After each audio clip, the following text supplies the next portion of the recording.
8848 mètres, inexpugnable pendant de longs siècles. Il y a 60 ans, l'Everest, le plus haut sommet du monde, était le dernier territoire sur Terre à être conquis par l'homme.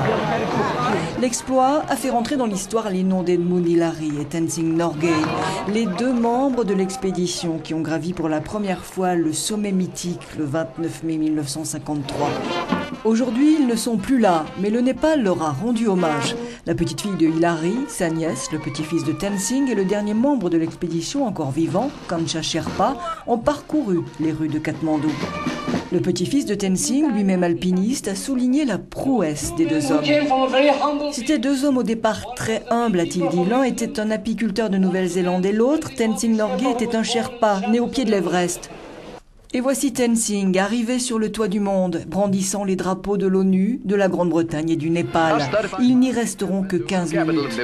Quand ils redescendent, ils sont devenus des héros, même si l'expédition a compté 300 personnes qui ont transporté 8 tonnes de matériel pendant les 2 mois qu'elle aura duré. Financé par les Britanniques, c'est finalement le Néo-Zélandais, ancien pilote de la Seconde Guerre mondiale, Ed Hillary, qui est choisi pour sa forme physique, car les deux hommes partaient vers l'inconnu. Je menais la colonne, explique Hillary, et alors que je traversais une crevasse, un grand morceau de glace a cédé. J'ai commencé à tomber en bas.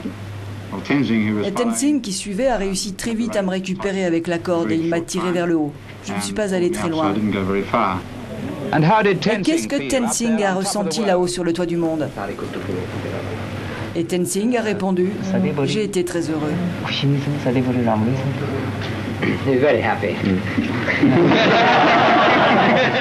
Ils ont ouvert la voie. Depuis, plus de 3500 personnes ont gravi l'Everest.